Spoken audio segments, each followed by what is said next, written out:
Halo, aku Chloe. Hari ini aku punya gosip yang benar-benar panas buat kalian. Jennie dari Blackpink lagi jadi sorotan karena kontroversi performa yang dianggap malas. Dan kali ini terjadi di Amerika Serikat. Aku akan jelasin semua faktanya buat kalian, tanpa basa-basi. Mari kita mulai dari apa yang terjadi tanggal 12 Juli di Sophie Stadium lah. Jennie berhenti nari dan klip itu langsung viral banget di media sosial. Dan ini nih, videonya dikasih judul, Jennie istirahat selama penampilannya. Astaga, bisa lebih provokatif gak sih? Ini mulai menyebar kayak api tanggal 14 Juli dan fans internasional langsung ngamuk banget. Komentar headnya brutal banget, guys.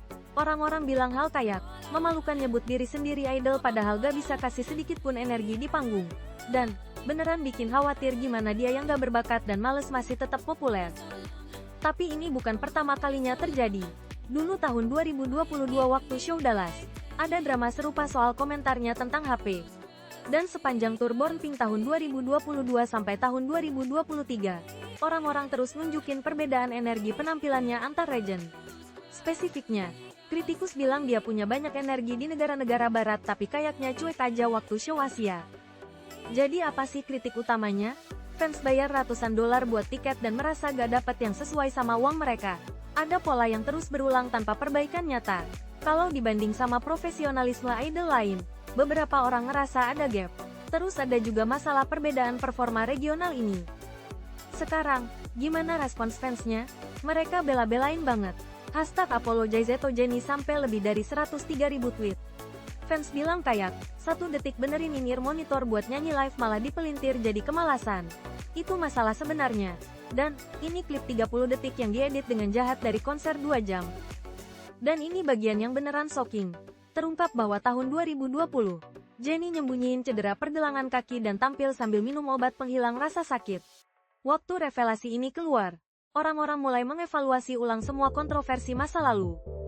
Yang menarik adalah perbedaan reaksi antara fans internasional dan Korea.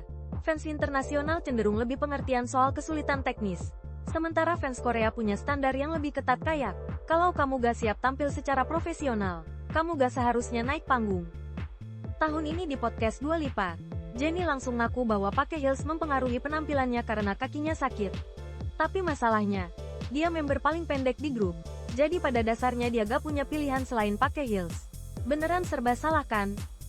Meskipun ada drama ini, pada dasarnya gak ada dampak komersial. Tour dunia Deadline tahun 2025 sampai tahun 2026 ngejar target revenue 440 juta dolar.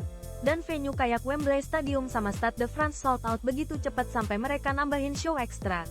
Partnership brandnya juga gak berubah. Channel, Calvin Klein, semua deal itu masih solid banget. Media entertainment mainstream bahkan gak bikin heboh kontroversi ini. Rolling Stone muji show lah sebagai Homecoming bertegangan tinggi, dan Billboard tetap fokus ke kesuksesan komersial Blackpink. Intinya, ini bukan cuma masalah teknis sederhana.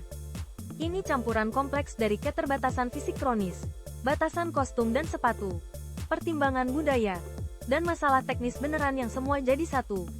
Lihat pola ini berulang selama 7 tahun berturut-turut. Ini bukan hal sekali doang. Ini masalah jangka panjang yang butuh pengelolaan dan solusi alternatif. Terlalu rumit buat cuma didismiss sebagai kemalasan. Kalian gimana menurut kalian soal semua ini? Dia beneran lagi males? Atau kita ada yang terlewat yang penting? Drop pemikiran kalian di komentar bawah.